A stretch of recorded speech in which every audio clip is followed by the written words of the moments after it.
Уважаемые коллеги, мы продолжаем нашу онлайн-экспедицию «Моя страна, моя Россия. История в лицах моей страны». Сейчас мы находимся в одном из, на мой взгляд, самых интересных и отраженных в культуре, в истории народов России и регионов в контексте всей нашей страны. Это, конечно же, Республика Башкортостан, город Уфа, город, в котором родилось множество знаменитых деятелей, личностей, культуры и творчества, и государственных деятелей. Поэтому, конечно, этот регион также важен, как и все другие, и о нем сегодня нам более детально расскажет Давлетханова Назиля Мазгаровна, заведующая отделом каталогизации и развития фондов Башкирской республиканской специальной библиотеки для слепых имени Макарима Хусаиновича Тухватшина. А тема так и будет звучать. Тема выступления сегодняшней лекции будет посвящена человеку, именем которого названа библиотека, в которой работает Назиля Мазгаровна, и звучит она таким образом. Макарим Хусаинович Тухватшин, создатель башкирского рельефно-точечного шрифта для незрячих. Ну что же, Назиля Мазгаровна, передаю вам слово. Здравствуйте, Иван Александрович. Здравствуйте, уважаемые участники нашей онлайн-экспедиции «Моя страна, моя Россия. История в лицах моей страны». Передаю вам солнечный привет из Республики Башкортостан, из города Уфа. Итак, я начинаю сегодняшнее свое выступление. Прежде чем начать рассказывать о Макарим Хусаиновиче Тухватшине, я немножко углублюсь в историю создания рельефно-точечного шрифта. Если бы надо было выбрать 10 великих изобретений человечества, то, безусловно, рельефно-точная система Луи Брайля вошла бы в эту десятку. Предлагаем вашему вниманию историю и современное состояние одного из важнейших изобретений для незрячих людей – чтению и письму методом Брайля. Подробнее расскажу о Макарим Хусаиновиче Тухватшине, о личности, вклад которого колоссальный для незрячих людей, проживающих в Республике Башкортостан, о создателе башкирского рельефно-точечного шрифта. Особенность системы Брайля в том, что зрительное восприятие заменено осязательным. В основе шрифта Брайля лежит шаблон рельефное шеститочие. Каждый символ представляет собой комбинацию выпуклых точек этого шаблона, что обеспечивает хорошую различимость при осязательном чтении руками. Письмо осуществляется путем прокалывания нужных комбинаций точек на плотной бумаге. При этом используется специальный трафарет и специальный грифель, называется брайлевский прибор, благодаря которому незрячий легко определяет положение нужных букв для написания того или иного символа, расположение точек. При активном использовании и хороших навыках незрячий человек может развить скорость письма системы Брайля так же, как обычный человек пишет письмом обычные буквы. Письменность на основе шрифта Брайля стала важнейшим инструментом интеллектуальной деятельности незрячих, обеспечивая возможность записи, чтения различной информации. Также включаются математические выкладки, химические формулы, географические карты. Это тоже незрячим людям доступно. Изобретение шрифта Брайля предоставило незрячим возможность заниматься интеллектуальным трудом и фиксировать результаты собственной работы. В истории письменности для незрячих людей особое место занимают такие фамилии, как Луи Брайль, первопечатница в России по Брайлю Анна Адлер и создатель русского варианта Брайля Денис Оболенский. Естественно, наряду с этими людьми у нас в Республике Башкортостан стоит Макарим Хусаинович Тухватшин, создатель башкирского рельефно-точечного шрифта по Брайлю. Говоря об актуальности рельефно-точечного шрифта по системе Брайля, хочу сказать следующее. Сегодня есть разные суждения по отношению к системе Брайля, но реабилитологи стоят на твердых позициях. Шеститочие Луи Брайля остается незаменимым, важнейшим элементом системы реабилитации инвалидов по зрению, их культурного развития, образования и благоустройства их в жизни. Пройдя через всплеск компьютеризации общества, незрячие всех стран еще раз убедились в том, что нужно знать шрифт Луи Брайля. И доказательством тому служит история его развития. Немного окунемся в историю развития. В 20 веке шрифт Брайля стал основой для реабилитации инвалидов по зрению. Особенно это проявилось в послевоенные годы. Тысячи военноослепших, овладев системой Брайля, вернулись к полноценной жизни. Все, кто потерял зрение на фронте и имел перед собой целью вернуться к полноценной жизни, обязательно осваивали эту систему.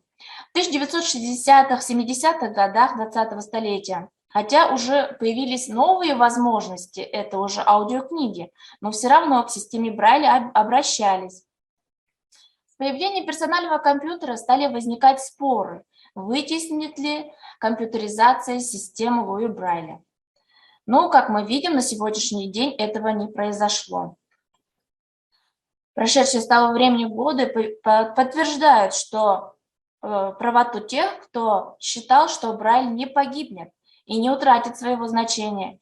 И подтверждается это прежде всего тем обстоятельством, что появился и утрачивает своего значения тактильный дисплей, так называемый брайлевский дисплей, которыми оснащаются компьютеры незрячих людей. Тем не менее, тот период, когда всплеск компьютеризации произошел, негативно отразился на развитии шрифта Брайля. Количество владеющих системой Брайля постепенно падает. В то же время имеются данные, что инвалиды по зрению, владеющие системой Брайля, гораздо чаще трудоустраиваются и успешнее продвигаются к своей профессиональной деятельности, чем незрячие, которые не владеют системой Брайля. И этому есть объяснение. Во-первых, Брайль обеспечивает высокий уровень грамотности незрячего человека. Во-вторых, Брайль успешно дополняет компьютер. Их нельзя противопоставлять. Это серьезная ошибка. Брайль в значительной степени облегчает незрячим освоение компьютера. А компьютер дает Брайлю новую жизнь и обеспечивает его будущность наряду с брайлевской книгой. Не вместо компьютера, а именно наряду, когда они вместе. Все большую популярность получают брайлевские дисплеи, брайлевские строки. В-третьих, Брайль дает возможность воспринимать информацию с помощью осязания. А это значит, что незрячий может прочитать книгу так же, как и здоровый человек. Конечно, восприятие на слух имеет свои плюсы. Например, чтобы прослушать книгу, которая состоит из 700-800 страниц, требуется больше времени, чем прочитать по Брайлю. Но у восприятия осязательного есть свои преимущества. Если речь идет о восприятии таких вещей, как текст по математике, с большим количеством формул, философские сочинения, ноты, то они должны, конечно же, восприниматься на осязательном уровне, по Брайлю исключительно. Также чтение по Брайлю позволяет вложить в прочитанное свою интонацию, настроение, восприятие. Брайль – это всеобъемлющая часть всеобщей культуры. Его роль и место в реабилитации, интеграции и социализации незрячих людей прочно закреплена в международном законодательстве, в частности, в Конвенции ООН о правах инвалидов. Сейчас происходит очень противоречивый процесс, когда мир зрячих больше поворачивается к Брайлю, а незрячие от Брайля все больше отворачиваются. Например, сейчас начали появляться везде этикетки по Брайлю. Рельефно-точное обозначение появляется в лифте, в общественном транспорте, в культурных учреждениях, во всех учреждениях, которые предоставляют услуги для населения. И все меньше людей все-таки готовы читать по Брайлю. Но если незрячий человек ставит во главу своей жизненной позиции такие понятия, как образование, самостоятельность, профессионализм и успешность, то Брайль – это его первое средство для достижения поставленных целей. Давайте немного расскажем о появлении рельефно-точного шрифта, об истории письменности для незрячих людей. Первое свидетельство о письме слепых связано с арабским миром. Такое письмо создал багдадский ученый Араб эль-Амид в 1312 году. Понимаете, да, насколько уходит корнями рельефно-точный шрифт? Существо этой письменности неизвестно. Первые сообщения о письменности для слепых в Европе относятся к XVI веку. Франциско Лукас из Мадрида изобрел азбуку для слепых, где изображались буквы в виде барельефа из деревянных досок в 1580-х годах. Приблизительно в то же время рельефный шрифт создал Рампозетто из Рима. Идея рельефного изображения обычных букв в качестве шрифта для слепых широко распространяется в Европе. Создавалось много учебных заведений для детей, где пытались обучить незрячих. Такие школы нуждались в письменности. И в XVIII-XIX веках почти во всех крупных европейских городах создаются алфавиты для незрячих. В 20-е годы XIX таких азбук насчитывается уже около 200. Часто даже в одном городе, в разных школах использовались разные алфавиты. Вы, естественно, понимаете, что это очень осложняло жизнь и общение между незрячими людьми. Затрудняли контакты и делало бессмысленным печатанием большими тиражами книг для обучения незрячих.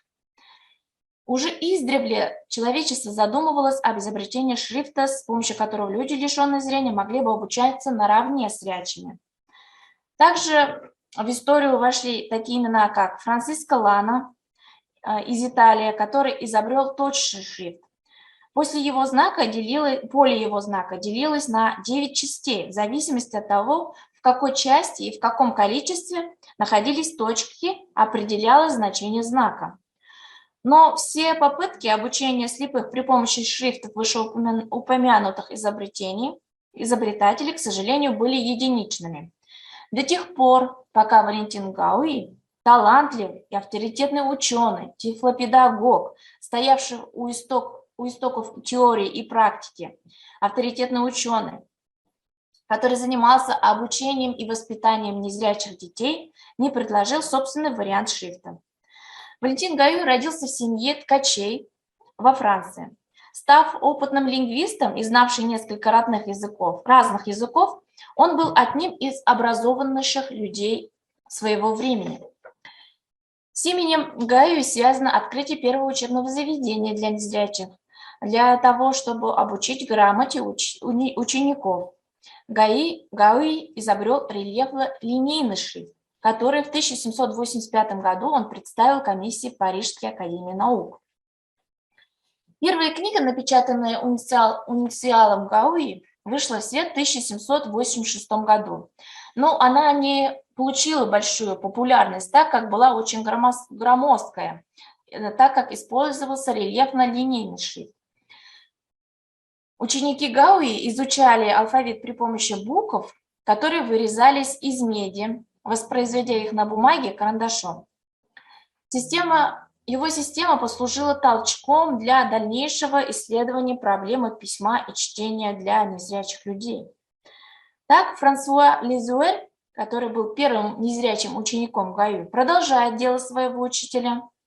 И достоинство его шрифта состояло в том, что он убрал все украшения из букв и выпрямил их. И это очень значительно облегчило для слепых восприятие текста. Продолжали совершенствовать каждый год рельефно-точечный шрифт, и оно шло по линии вытеснения рельефных линий рельефной точкой, наиболее удобной для осязательного восприятия слепыми.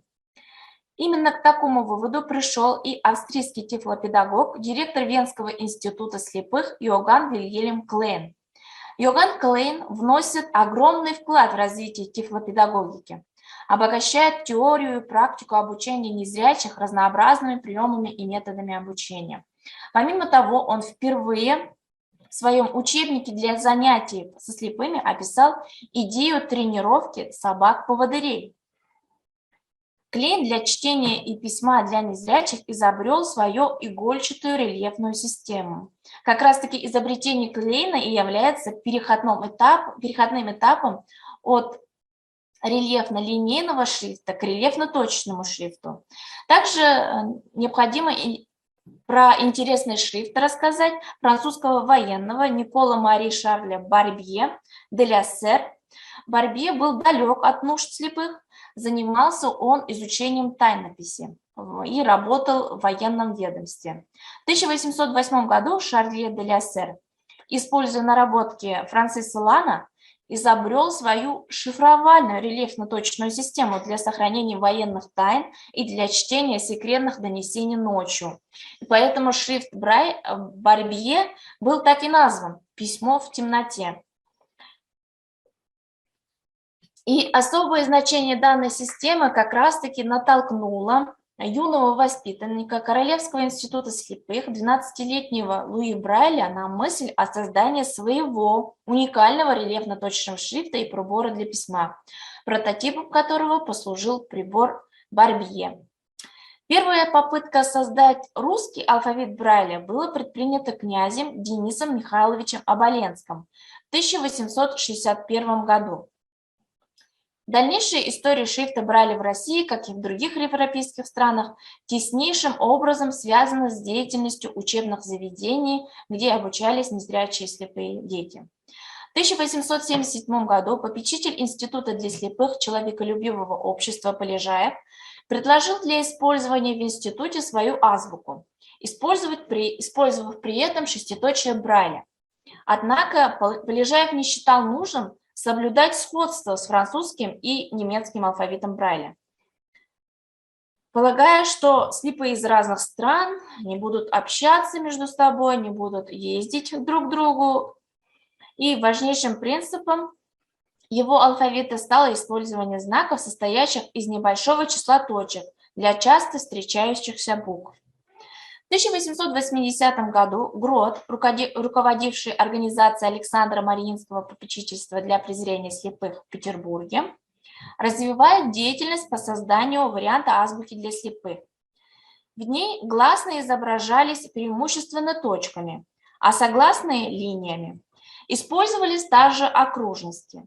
Однако Грот настаивал именно на системе Брайля и направил в Германию опытного педагога Трумберг, которая должна была в сотрудничестве с немецкими специалистами разработать и создать русский шрифт Брайля с опорой на французский и на немецкий алфавит. Именно Трумберг при содействии директора Дрезденского института для слепых Бютнера и составила алфавит, одобренный Гротом и введенный в употребление в попечительстве с момента начала его деятельности с 1881 года. Имя Луи Брайля свято для всех незрячих людей на земле, кто по разным причинам потерял зрение. Луи Брайль – создатель уникального рельефно-точечного шрифта, позволяющего читать и писать слепым людям. Луи Брайль родился в 1809 году в семье ремесленников в маленьком французском городке Кувре. Однажды, когда мальчику было 3 года, он повредил себе глаз в мастерской отца, в мастерской. В глаз попала инфекция и пошло воспаление, в результате чего мальчик потерял зрение и постепенно ослеп. Родители очень расстроились, потому что их сына ждало печальное будущее, нищенское существование, голодная жизнь на милостыню. Но родители не отчаивались и стали усердно развивать мальчика. Они обучали его грамоте, обучали азбуке, учили различать птиц, животных, к разным бытовым вопросам обучали. И к 10 годам они приняли решение отдать его на обучение в Королевский институт для слепых детей. Естественно, Луи Брайль рос очень любознательным, очень грамотным. И с 12 лет он начал экспериментировать с рельефно-точным шрифтом по созданию азбуки для слепых. Он использовал каждую свободную минуту, иногда проводя за своими экспериментами целые ночи. Полностью он закончил свою работу к 15 годам. Он всю жизнь посвятил улучшению метода системы Брайля. В 1854 году метод Брайля был официально признан во Франции и начал распространяться на европейских странах. В 1878 году на Всемирном конгрессе в Риме метод Брайля был утвержден как наиболее подходящий метод чтения письма для слепых людей. Такова мировая история создания рельефно-точечного шрифта по системе Брайля. И в мировую историю вплетается жизнь нашего Макарима Хусаиновича Тухватшина, который посвятил всю свою жизнь для слепых малой родины. Макарим Хусаинович Тухватшин родился 30 декабря 1924 года. Воспитывался в многодетной семье, потерял зрение в 5-летнем возрасте, окончил с золотой медалью школу для слепых в городе Бирск. Затем он поступил в Башкирский государственный университет, и когда его окончил, с 1960 года по 1994 год работал учителем русского языка, литературы, истории, а далее заведующим в Уфимском консультационном пункте Куйбышевской межобластной школы рабочей молодежи для слепых и слабовидящих. За свой труд награжден знаком «Отличник народного просвещения РСФСР» в 1967 году. Имел 3 детей, был инвалидом детства. На протяжении всей своей жизни и до самого последнего дня он был заинтересованным и активным читателем библиотеки для слепых. Пользовался широким кругом литературы, расширяя свой мировоззренческий кругозор, искал пути решения вопроса развития и продвижения башкирского языка для незрячих. Результатом его поисков стало изобретение башкирского рельефно-точечного шрифта.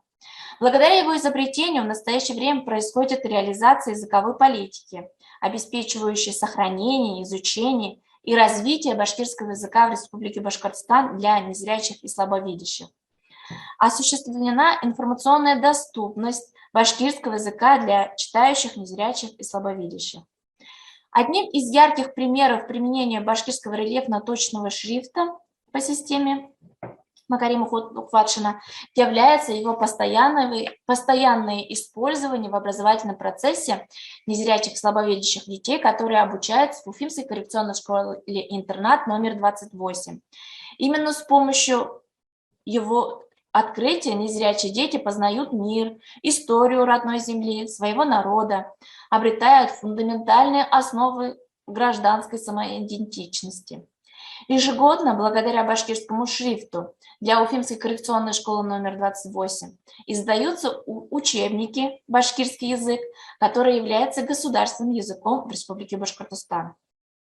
8 апреля 2020 года постановление правительства Республики Башкортостан номер 216 Башкирской республиканской специальной библиотеки для слепых присвоено имя Макарима Хусаиновича Тухватшина.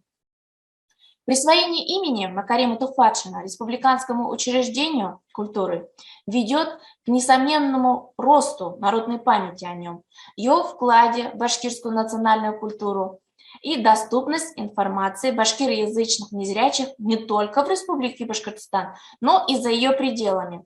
Это, в свою очередь, приведет к росту гражданского самосознания, национальной идентичности и удовлетворенности этнокультурных потребностей. Увековечение имени Макарима Тухватшина, достойного учителя, инноватора башкирского языка, зримая основа для демонстрации верности библиотеки для слепых просветительским традициям. В Тифлоиздательском отделе Башкирской республиканской библиотеки для слепых издана книга «Воспоминания башкирского советского писателя и поэта Сагита Агиша о Макариме Тухватшине». Коротко из воспоминаний о Макариме Тухватшине. Будучи писателем, я поинтересовался его отношением к литературе. Оказывается, он очень любит читать. Макарим Тухватшин говорил: «Я читаю лишь брайлевские книги». И Сагит Агиш попросил дать ему оценку повести Сисарева «Палата номер 3». Я нисколько не сомневался, что повесть об ослепших в годы Отечественной войны переведена по алфавиту Брайля, и Макарим с ней знаком. Я не ошибся. Хорошее произведение, но автор должно быть зрячий, так как психология незрячих в некоторых местах дана не совсем верно. Об этом же критически написал в журнале для слепых Боровиков. Я присоединяюсь к его мнению. Боровиков – это председатель общества слепых города Саратова и области. Психологию слепых он знает хорошо, сказал Макарим Хусайнович Тухватшин. И в конце этой встречи Тухватшин изъявил такое желание. С произведением башкирских и татарских писателей мы знакомы лишь по радио и театру. Они не напечатаны по системе Брайля. Не печатаются произведения башкирских писателей. А надо бы. Также из воспоминаний племянницы Диляры Тухватшиной хочу немножко выдержки привести. В детстве я с каким-то благовидением наблюдала за своей дядей Макаримом, незрячим братом моего отца. Как за Мазамвену он читал свои большущие книги с толстыми страницами в пупырках. К нему можно было обратиться с любым вопросом. Он работал учителем и всегда очень толково все разъяснял. Думаю, его любили ученики. В его голосе, смехе, манере поведения была какая-то особая магия, духовность, что ли. Откуда эта магия была? Из юности, наполненной учебой в университете, из высокой любви к своей Фатыме, рожденной на почве общего увлечения музыкой. Как раз когда Макарим Хусайнович Тухватшин руководил работой объединения «Канатчик», он руководил самодеятельными агитбригадами, которые гастролировали по республике. Вот здесь же и ждала его птица счастья. Хрупкая девушка Фатыма с толстыми косами, добрым сердцем и прекрасным голосом. Она стала его женой. Вместе они воспитали 3 детей. В своей школе здесь фотография только старшего сына и дочери, и есть еще 3-й сын, Салават Макаримович. В своей школе Макарим Хусайнович был бессменным заведующим с 1960 по 1994 год. В 1969 году учитель показал еще один пример мужества. В августе он попал под машину и сломал обе ноги, и был полностью обездвижен. Вы представляете, да, незрячий человек, который полностью обездвижен. Это какая сила воли нужна, чтобы дальше продолжать жить, дальше продолжать тренироваться. Он дома специально заказал тренажеры и к весне полностью восстановился и приступил к работе, к обучению незрячих детей. В 1994 году, после закрытия школы, у Макарима Тухватшина появились новые планы. Он целиком и полностью занялся творчеством и подолгу пропадал в Башкирской республиканской библиотеке для слепых. Результат оказался блестящим. Читатель библиотеки разработал башкирский алфавит для чтения и письма по системе Брайля для незрячих, который сейчас составляет основу для издания книг на башкирском языке. В 1967 году получил знак «Отличник народного просвещения РСФСР». Для своих потомков он оставил родословную Тухватшиных до самого Айдаша, сподвижника Салавата Юлаева. Дожил до золотой свадьбы с любимой женой Фатымой и умер в день Ураза Байрам 22 ноября 2003 года. Также хочу выдержку из воспоминаний писательницы, заслуженной работник культуры Республики Башкортостан Фании Набиуллиной. Она тоже была знакома с Макаримом Хусайновичем Тухватшиным. Помню, как Макарим Хусайнович рассказывал о том, как он пытается создать башкирский шрифт по системе Брайля, чтобы можно было печатать рельефным точным шрифтом книги на башкирском языке. Этой проблемой он занимался продолжительное время и впоследствии очень радовался тому, что все-таки сумел завершить эту работу. На слайдах здесь Макарим Хусайнович с мамой Шамсинур Мадьяровной, братишкой Мирзагит и сестрой Насимой слева. Макарим Хусайнович с коллегами по школе и библиотеке. В 1992 году на базе Башкирской республиканской специальной библиотеки для слепых был создан экспериментальный тифлоинформационный отдел, задачей которого стало оперативное предоставление информации в доступном виде незрячим читателям. Возглавил отдел Босов Юрий Иванович, программист с большим опытом.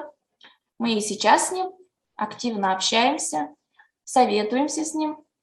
Он на заслуженном отдыхе. В В основу издания книг был положен башкирский алфавит по чтению и письму по системе Брайля для незрячих, разработанной Макарим Хусаиновичем. А Юрий Иванович, также инвалид по зрению, он создал программу для обработки и распечатки книг рельефно-точным шрифтом на башкирском языке. Работа над башкирским алфавитом была начата Тухватшиным еще в 70-е годы, когда он еще обучал незрячих детей.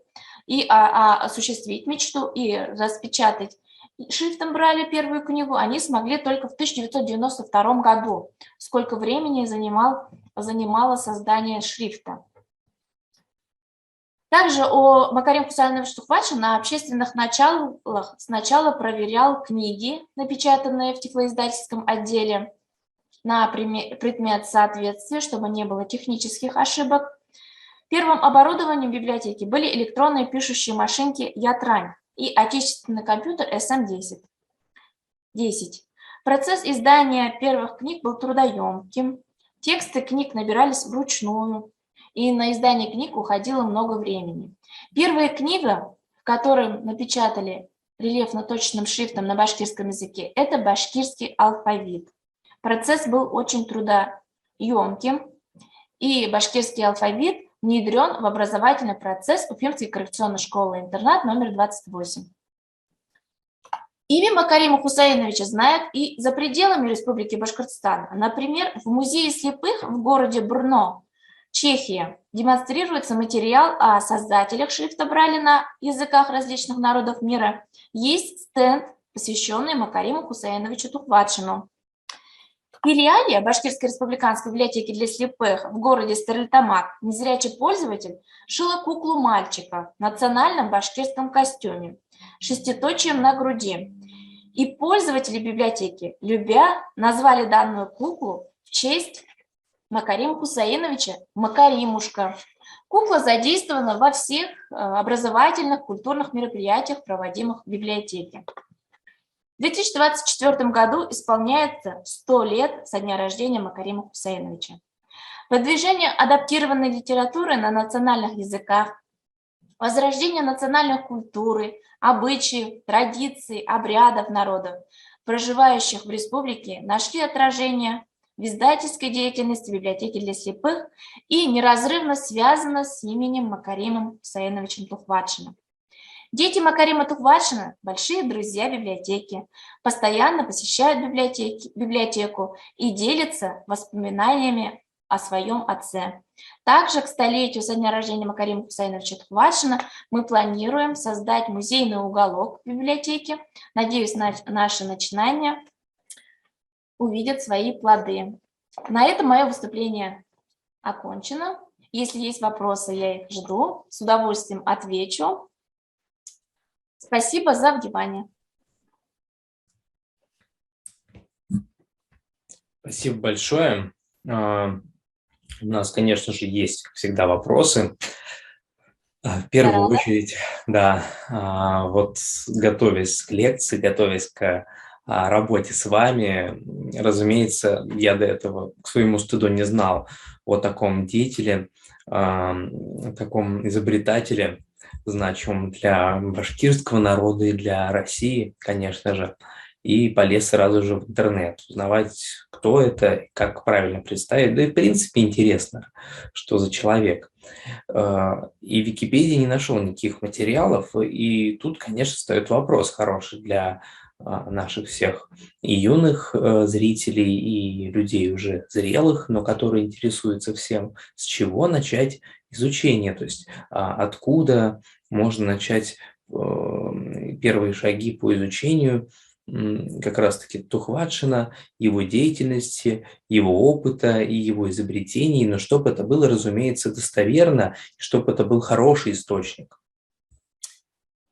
Естественно, первым источником это наша библиотека. В нашей библиотеке есть издания, которые посвящены Макариму Хусаиновичу Тухватшину. Это как раз-таки воспоминания Сагита Агиша, воспоминания писательницы Фании Набиуллиной. Также, обратившись к нашу библиотеку, мы можем, исследователи, контакты его детей Мы с ними тесно сотрудничаем. Естественно, это первоисточники, это и фотоматериалы, и все исторические материалы. Когда мы захотели подать документы на присвоение имени Макарима Хусаиновича Тухватшина, так как понимали его вклад в развитие башкироязычного населения, мы в первую очередь обратились как раз-таки к родне. Это вот племянница Диляры Тухватшина, это сын Салават Макаримович, Райся Макаримовна. Они к нам удовольствием предоставили все фотоматериалы. Спасибо им большое за это. Мы надеемся, что мы с ними и дальше будем сотрудничать и дружить. А также мы планируем, так как вот Иван Александрович сказал, в Википедии не нашли информацию, мы планируем в будущем, исходя от первоисточников, дополнить данный сайт информацией о Макариме Хусаиновиче Тухватшине, чтобы не только в Республике Башкортостан знали о нем, но и за его пределами. Спасибо большое. Действительно, вот все ругают Википедию, но ведь это уже стало достаточно каноническим способом получения информации. Обращение к этой самой Википедии стало каноническим способом получения информации, потому что много разных людей смотрят, много разных людей создают, правят эту информацию, там есть свои модераторы.